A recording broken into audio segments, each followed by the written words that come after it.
Assalamualaikum warahmatullahi wabarakatuh, Bapak dan Ibu yang terhormat.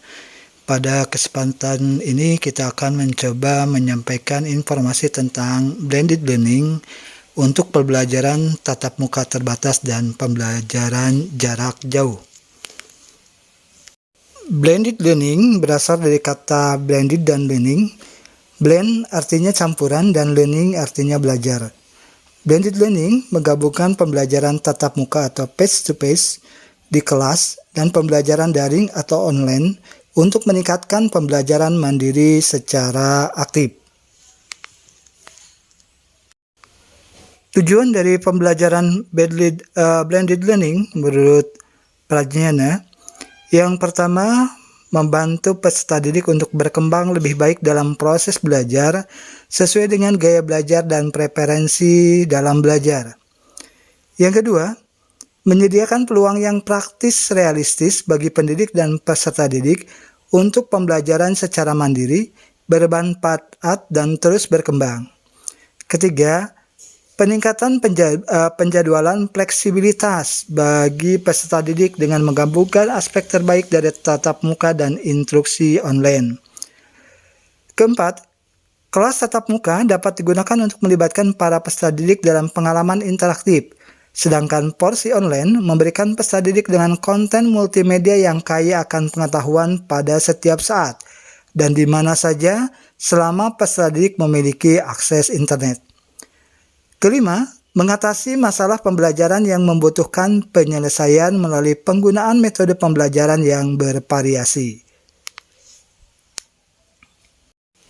Menurut Ramsay, secara mendasar terdapat 3 tahapan dalam model blended learning yang mengacu pada pembelajaran berbasis ICT. Yang pertama, seeking of information. Yang kedua, acquisition of information. Yang ketiga, synthesizing of knowledge. Sintak dari blended learning, seeking of information, yaitu pencarian informasi dari berbagai sumber informasi yang tersedia secara online maupun offline dengan berdasarkan pada relevansi, validitas, reliabilitas konten, dan kejelasan akademis. Kemudian acquisition of information, yaitu menemukan, memahami, serta mengkonfrontasikan dengan ide atau gagasan yang telah ada dalam pikiran. Kemudian menginterpretasikan informasi atau pengetahuan dari berbagai sumber yang tersedia, sampai mereka mampu mengkomunikasikan kembali dan menginterpretasikan ide-ide hasil interpretasinya menggunakan fasilitas online atau offline. Berikutnya itu synthesizing of knowledge, yaitu mengkonstruksi atau merekonstruksi pengetahuan melalui proses asimilasi dan akomodasi bertolak dari hasil analisis, diskusi, dan perumusan kesimpulan dari informasi yang diperoleh. Dan menginterpretasikan ide-ide dan hasil interpretasinya menggunakan fasilitas online atau offline.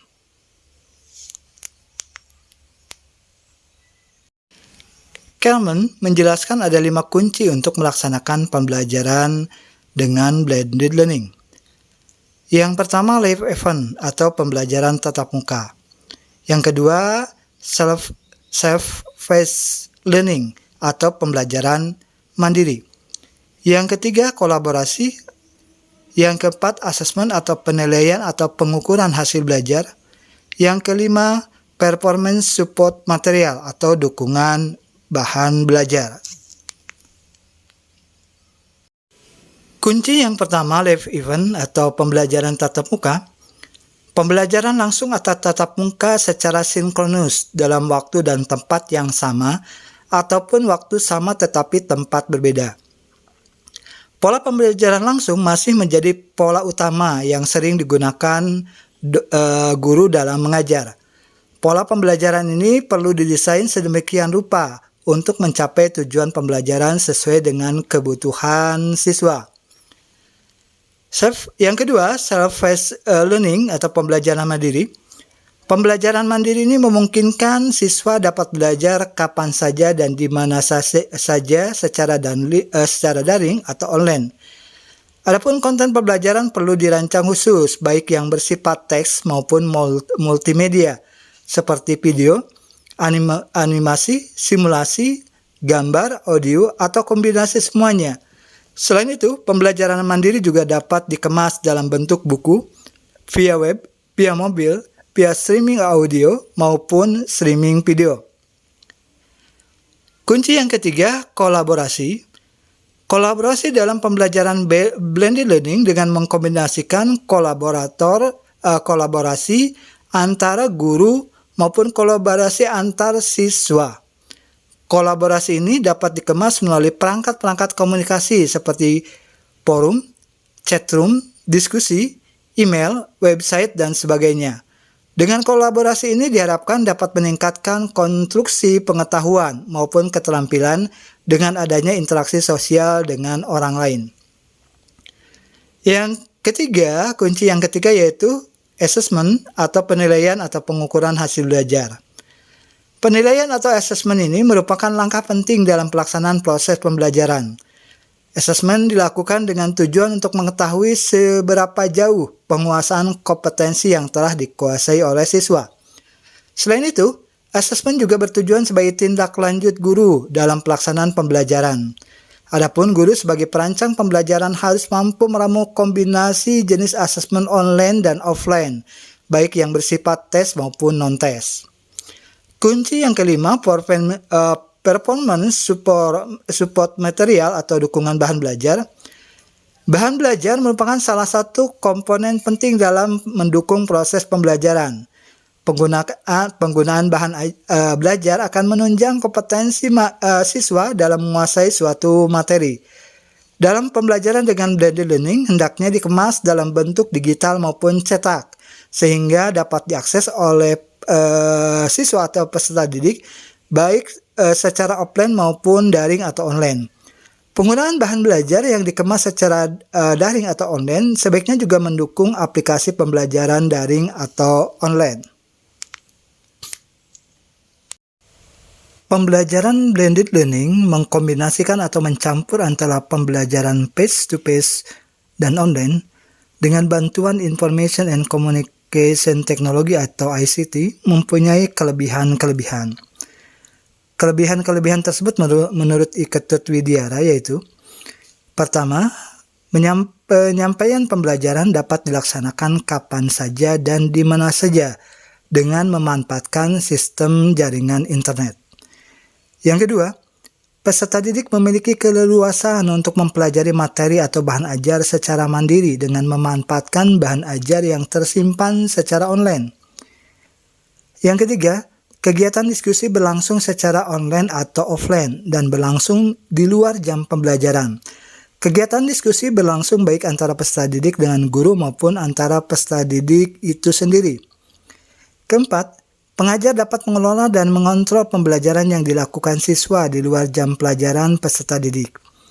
Kelima, pengajar dapat meminta kepada peserta didik untuk mengkaji materi pelajaran sebelum pembelajaran tatap muka berlangsung dengan menyiapkan tugas-tugas pendukung. Keenam, target pencapaian materi-materi ajar dapat dicapai sesuai dengan target yang ditetapkan. Ketujuh, pembelajaran menjadi luas dan tidak kaku. Pembelajaran dengan konsep blended atau campuran selain memiliki kelebihan-kelebihan, juga memiliki kekurangan-kekurangan. Menurut Iketut Widyara, kekurangan tersebut antara lain: pertama, pengajar perlu memiliki keterampilan dalam menyelenggarakan e-learning. Yang kedua, pengajar perlu menyiapkan waktu untuk mengembangkan dan mengelola pembelajaran sistem e-learning, seperti mengembangkan materi, menyiapkan asesmen, melakukan penilaian, serta menjawab atau memberikan pernyataan pada forum yang disampaikan oleh peserta didik. Ketiga, pengajar perlu menyiapkan referensi digital sebagai acuan peserta didik dan referensi digital yang terintegrasi dengan pembelajaran tatap muka. Keempat, tidak meratanya sarana dan prasarana pendukung dan rendahnya pemahaman tentang teknologi. Yang kelima, Diperlukan strategi pembelajaran oleh pengajar untuk memaksimalkan potensi blended learning. Hoge mengungkapkan bahwa terdapat 3 model dalam pengembangan pembelajaran blended learning, yaitu model Web Course, Web-Centric Course, dan Web-Enhanced Course. Model pertama, model Web Course adalah penggunaan internet untuk keperluan pendidikan, yang mana peserta didik dan pendidik sepenuhnya terpisah dan tidak diperlukan adanya tatap muka. Seluruh bahan ajar, diskusi, konsultasi, penugasan, latihan, ujian, atau asesmen dan kegiatan pembelajaran lainnya sepenuhnya disampaikan melalui internet. Model yang kedua yaitu model Web-Centric Course. Adalah penggunaan internet yang memadukan antara belajar jarak jauh dan tatap muka atau konvensional. Sebagian materi disampaikan melalui internet dan sebagian lagi melalui tatap muka yang fungsinya saling melengkapi.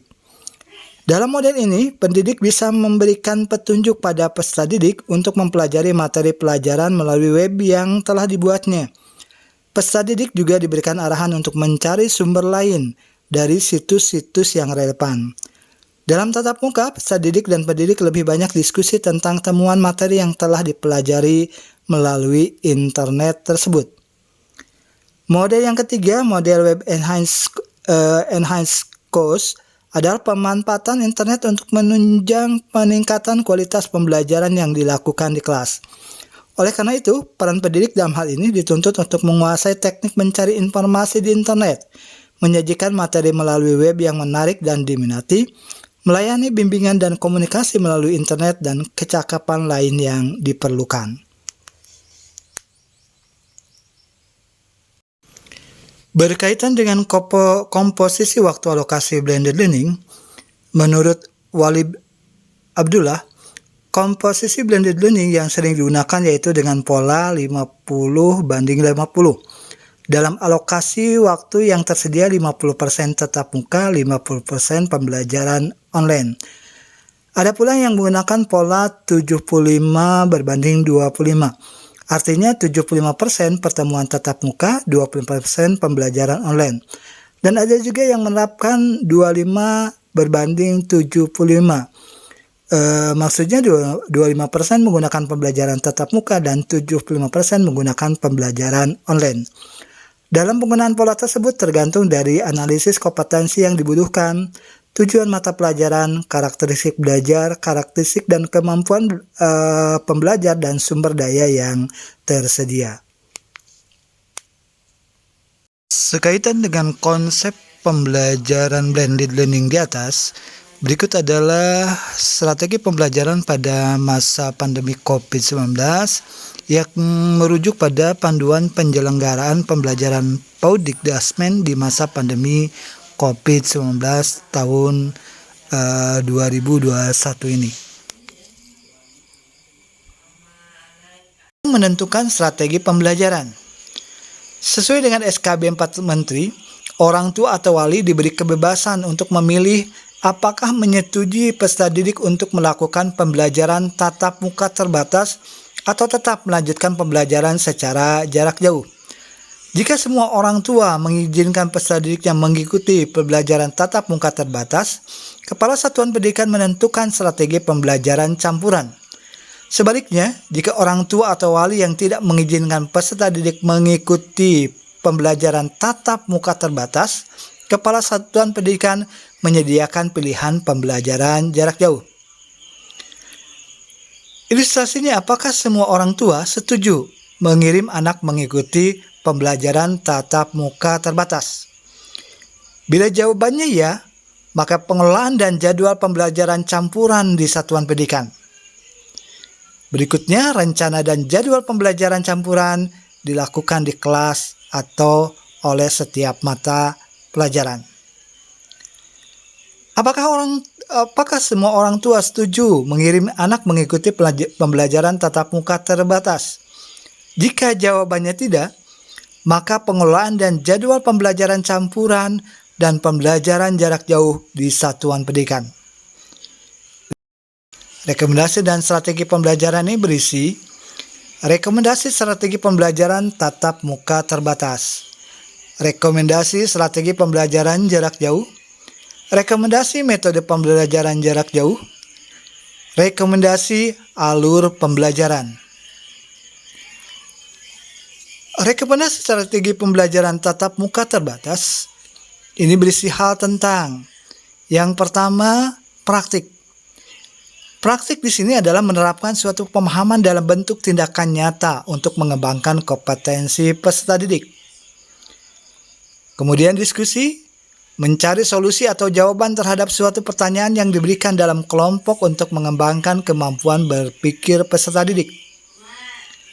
Selanjutnya, refleksi, yaitu mengenali, menandai, dan menilai upaya dan capaian belajar yang telah dicapai untuk menentukan langkah perbaikan atau pengembangan selanjutnya. Refleksi bisa dilakukan dalam antar peserta didik berpasangan, berkelompok maupun bersama dalam kelas. Dan selanjutnya yaitu adanya umpan balik, yaitu memberikan umpan balik terhadap hasil pengerjaan tugas peserta didik dengan tujuan peserta didik mengetahui bagian mana yang sudah dikerjakan dengan tepat dan bagian mana yang masih perlu diperbaiki. Untuk rekomendasi strategi pembelajaran jarak jauh, ini berkaitan dengan teknologi pembelajaran. Penggunaan teknologi sistematis dan kompleks dalam mengelola pembelajaran yang seringkali membutuhkan perangkat dan sumber daya tertentu. Kemudian teknologi interaktif, yaitu penggunaan teknologi untuk memfasilitasi pembelajaran jarak jauh, terutama dalam mengembangkan interaksi guru dan peserta didik. Berikutnya teknologi komunikasi satu arah, misalnya radio dan televisi. Penggunaan teknologi yang cenderung satu arah sebagai media belajar bagi peserta didik. Selanjutnya guru kunjung. Guru kunjung ini merupakan penggunaan teknologi yang paling lemah, di mana guru mengunjungi rumah atau lokasi di tempat tinggal peserta didik untuk memandu pembelajaran. Untuk rekomendasi metode pembelajaran jarak jauh, maka ini dilakukan, yaitu dengan pembelajaran mandiri atau self-paced, yaitu dengan pemberian video, bahan bacaan atau sumber belajar lain yang dapat dipelajari secara mandiri oleh peserta didik. Tugas kontekstual, berupa observasi atau wawancara dan lain-lain. Pemberian tugas yang terkait dengan persoalan, potensi dan narasumber yang ada di sekitar lingkungan tempat tinggal peserta didik. Berikutnya ada tugas kolaborasi, berupa proyek atau tugas kelompok dan lain-lain. Pemberian tugas kepada sekelompok peserta didik untuk mengerjakan proyek atau tugas yang membutuhkan sebuah kolaborasi dalam penyelesaiannya. Selanjutnya ada refleksi personal, yaitu mengenali, menandai, dan menilai upaya dan capaian belajar yang telah dicapai untuk menentukan langkah perbaikan atau pengembangan selanjutnya. Refleksi ini dilakukan secara personal dengan pemberian pertanyaan reflektif yang diberikan guru kepada peserta didik. Bapak dan Ibu, berikutnya rekomendasi alur pembelajaran. Alur pembelajaran ini berkaitan dengan alur pembelajaran kenormalan baru. Alurnya dimulai dengan asesmen diagnostik. Kemudian ada orientasi belajar dan psikososial, yaitu untuk pembelajaran tatap muka terbatas atau PTM dan pembelajaran jarak jauh atau PJJ. Kemudian dilanjutkan dengan adanya kegiatan asesmen reformatif atau refleksi.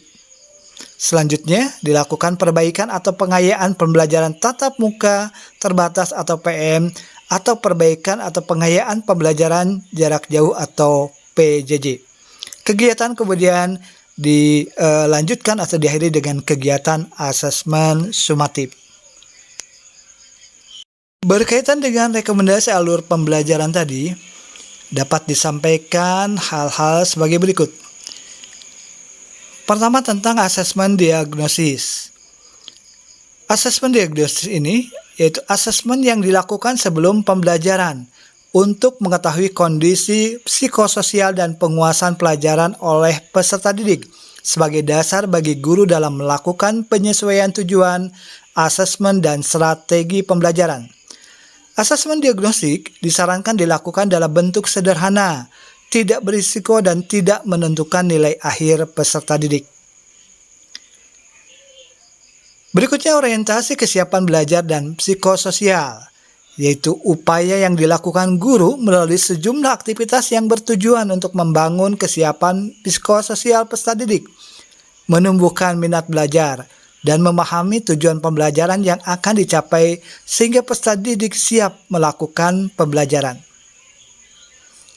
Berikutnya pembelajaran tatap muka terbatas atau pembelajaran jarak jauh, yaitu serangkaian aktivitas baik pembelajaran tatap muka maupun pembelajaran jarak jauh yang dirancang berdasarkan hasil asesmen diagnosis untuk mencapai tujuan pembelajaran. Adapun tentang asesmen formatif, yaitu asesmen yang dilakukan pada pertengahan pembelajaran untuk mengetahui capaian belajar peserta didik sebagai dasar dalam melakukan penyesuaian dan perbaikan pembelajaran guna memastikan pencapaian tujuan pembelajaran. Asesmen formatif disarankan dilakukan dalam bentuk sederhana, tidak berisiko, dan tidak menentukan nilai akhir peserta didik. Durasi alur pembelajaran dapat disesuaikan dengan bobot tujuan pembelajaran dengan prinsip semakin pendek durasi akan semakin efektif, kurang lebih yaitu selama 2 minggu. Karena guru bisa segera mengetahui apa yang sudah dicapai dan apa yang belum tercapai untuk melakukan perbaikan pembelajaran. Berikutnya sekaitan dengan perbaikan atau pengayaan pembelajaran, baik pembelajaran tatap muka terbatas atau pembelajaran jarak jauh, yaitu serangkaian aktivitas yang dilakukan berdasarkan hasil asesmen formatif kepada peserta didik yang membutuhkan dukungan belajar untuk mencapai tujuan pembelajaran. Terakhir yaitu tentang asesmen sumatif. Asesmen sumatif ini adalah serangkaian aktivitas yang dilakukan untuk menentukan penguasaan tujuan pembelajaran oleh peserta didik di akhir alur pembelajaran. Hal-hal tadi ini diantaranya sumber belajarnya yaitu sumber belajar untuk memahami asesmen diagnostik yang bertujuan mengetahui kondisi psikososial dan perkembangan kompetensi peserta didik ini. Sumber ini bisa diakses di laman Pusmenjar. Ya, bisa diakses di laman Pusmenjar. Kaitan dengan hal-hal yang sudah disampaikan di atas, alternatif rancangan blended learning pada masa pandemi COVID-19, yaitu kalau merujuk pada yang disampaikan Haughey yang mengungkapkan bahwa terdapat 3 model dalam pengembangan pembelajaran blended learning, yaitu model web course, web centric course, dan web enhanced course. Panduan penyelenggaraan Podikdasmen di masa pandemi COVID-19 mengungkapkan ada 2 strategi pembelajaran yang digunakan dalam masa pandemi tersebut, yaitu yang pertama strategi pembelajaran campuran dan yang kedua strategi pembelajaran jarak jauh. Dari hal berikut kita juga mungkin bisa mengambil alternatif untuk pembelajaran pada masa pandemi ini yang merujuk pada pembelajaran campuran atau blended learning. Alternatif model pembelajaran yang pertama, model pembelajaran tatap muka dan daring, model pembelajaran tatap muka dan luring, serta model pembelajaran tatap muka, daring, dan luring. Berikut adalah pertimbangan pemilihan alternatif model pembelajaran.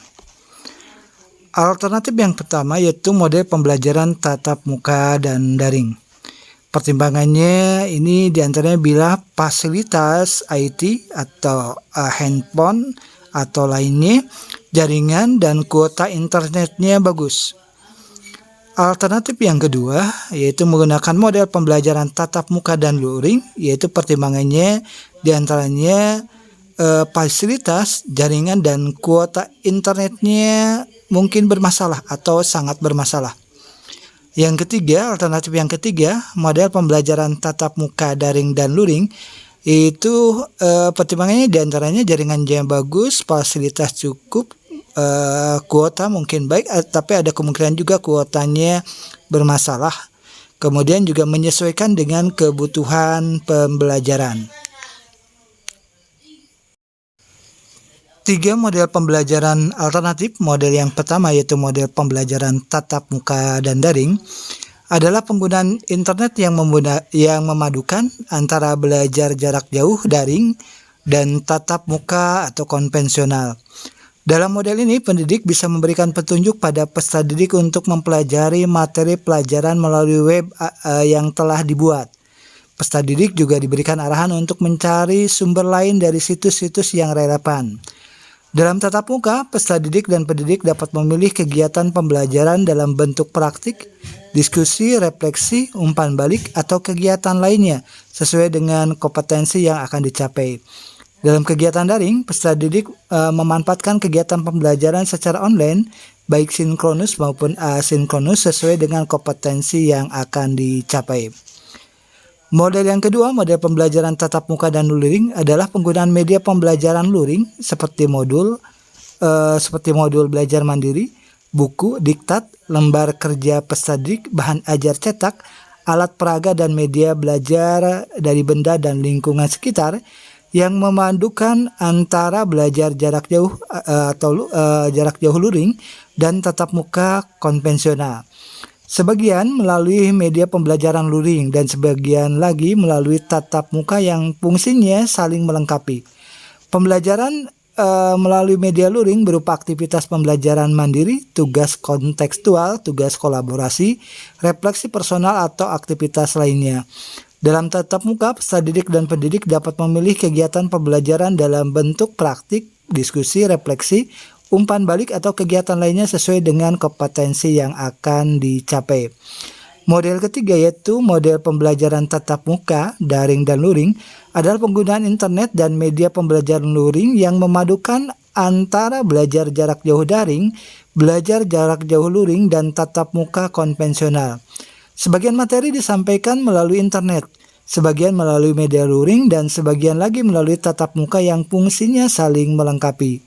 Dalam model ini, pendidik bisa memberikan petunjuk pada peserta didik untuk mempelajari materi pelajaran melalui web yang telah dibuatnya. Peserta didik juga diberikan arahan untuk mencari sumber lain dari situs-situs yang relevan. Pembelajaran melalui luring berupa aktivitas pembelajaran mandiri, tugas kontekstual, tugas kolaborasi, refleksi personal, atau aktivitas lainnya. Dalam tatap muka, peserta didik dan pendidik dapat memilih kegiatan pembelajaran dalam bentuk praktik, diskusi, refleksi, umpan balik, atau kegiatan lainnya sesuai dengan kompetensi yang akan dicapai. Dalam kegiatan daring, peserta didik memanfaatkan kegiatan pembelajaran secara online, baik sinkronus maupun asinkronus, sesuai dengan kompetensi yang akan dicapai. Berikut adalah contoh analisis pembelajaran, model pembelajaran tatap muka dan daring. Contohnya misalnya untuk mata pelajaran geografi, KD-nya memahami pengetahuan dasar geografi dan terapannya dalam kehidupan sehari-hari. Materinya yaitu objek studi, aspek, konsep dasar, prinsip, dan pendekatan geografi. Ketika dianalisis misalnya alokasi waktunya 4 jam. Support materinya atau materi pendukungnya adalah e-modul geografi. Berdasarkan model pembelajaran tatap muka dan daring, maka moda pembelajarannya ini dimulai dengan kegiatan sinkronus, yaitu pertemuan pertama sebanyak 1 jam, menggunakan media Zoom meeting secara virtual atau tatap maya. Guru menjelaskan dan berdiskusi tentang modul, tentang cara mempelajari, mengerjakan latihan, tugas, dan hal lainnya yang terdapat dalam modul. Kemudian kegiatan moda daring asinkronusnya yaitu pada pertemuan kedua, ini sebanyak 2 jam pelajaran. Secara mandiri, para siswa mempelajari materi dan mengerjakan tugas yang ada dalam e-modul yang dikirim guru melalui grup WA dan menyerahkan hasil tugas melalui Google Classroom. Pertemuan ketiganya yaitu berupa kegiatan tatap muka. Pertemuan ketiga melalui kegiatan tatap muka setelah memeriksa tugas yang dikirimkan para siswa, guru berdiskusi dengan siswa memperdalam penguasaan materi yang sudah dipelajari para siswa dalam e-modul. Contoh model pembelajaran tatap muka dan luring mata pelajaran geografi. Kompetensi dasarnya memahami pengetahuan dasar geografi dan terapannya dalam kehidupan sehari-hari. Materinya objek studi, aspek konsep dasar, prinsip, dan pendekatan geografi. Alokasi waktunya 4 jam pelajaran, support materialnya atau materi pendukungnya yaitu modul geografi cetak. Moda pembelajarannya pada moda pembelajaran kegiatan luring, pertemuan pertama dan kedua sebanyak 3 jam pelajaran. Secara mandiri para siswa mempelajari materi dan mengerjakan tugas yang ada dalam modul cetak yang telah diberikan guru atau sekolah dan menyerahkan hasil tugas kepada guru pada saat datang ke sekolah mengikuti mata pelajaran yang lain. Kemudian dilanjutkan dengan tatap muka, yaitu pertemuan kedua sebanyak 1 jam, pertemuan ketiga sebanyak 1 jam, pertemuan ketiga melalui kegiatan tatap muka. Setelah memeriksa tugas yang dikirimkan para siswa, guru memberikan umpan balik terhadap hasil pengerjaan tugas peserta didik dengan tujuan peserta didik mengetahui bagaimana yang sudah dikerjakan dengan tepat dan bagaimana yang masih perlu diperbaiki. Bapak dan Ibu yang terhormat, berikutnya adalah contoh model pembelajaran tatap muka, daring dan luring, mata pelajaran biologi. KD-nya adalah menganalisis komponen-komponen ekosistem dan interaksi antara komponen tersebut. Materinya, komponen ekosistem dan interaksi antara komponen tersebut yaitu jaring-jaring makanan dan siklus biogeokimia. Alokasi waktunya 12 jam pelajaran. Support materialnya atau materi pendukungnya e-modul dan video atau link video. Moda pembelajarannya yang dilakukan yang pertama adalah daring sinkronus. 1 jam pelajaran tatap maya atau virtual, kegiatan diskusi tentang materi e-modul dan video yang dipelajari serta tugas-tugas yang akan dikerjakan para siswa. Kegiatan kemudian nanti dilanjutkan dengan kegiatan asinkronus, yaitu para siswa mempelajari materi tentang ekosistem dan interaksi antara komponennya melalui e-modul dan link video yang dikirim guru melalui grup WA. Pada pertemuan berikutnya 1 jam tatap muka, yaitu berdiskusi memperdalam dan mengembangkan kemampuan berpikir peserta didik dari materi yang sudah dipelajari. Berikutnya adalah pertemuan daring asinkronus. Para siswa mempelajari materi tentang ekosistem dan interaksi antara komponennya melalui e-modul dan link video yang dikirim guru melalui grup WA. Pertemuan berikutnya yaitu kegiatan luring. Para siswa melakukan pengamatan ekosistem di lingkungan sekitarnya. Kemudian kegiatan dilanjutkan dengan mendesain bagan-bagan sesuai dengan tugas-tugas yang diberikan oleh guru. Nah, dari kegiatan itu para siswa mengirimkan hasil tugas melalui Google Classroom. Pertemuan berikutnya yaitu 1 jam tatap muka berupa umpan balik terhadap hasil pengerjaan tugas peserta didik dengan tujuan peserta didik mengetahui bagian mana yang sudah dikerjakan dengan tepat dan bagian mana yang masih perlu diperbaiki. Nah, setelah itu pertemuan berikutnya berupa kegiatan daring asinkronus, yaitu para siswa mempelajari materi tentang ekosistem dan interaksi komponennya melalui e-modul dan link video yang dikirim guru melalui grup WA. Kegiatan dilanjutkan dengan mendesain bagan-bagan sesuai dengan tugas-tugas yang diberikan guru. Kemudian tugas-tugas itu dikirim melalui Google Classroom.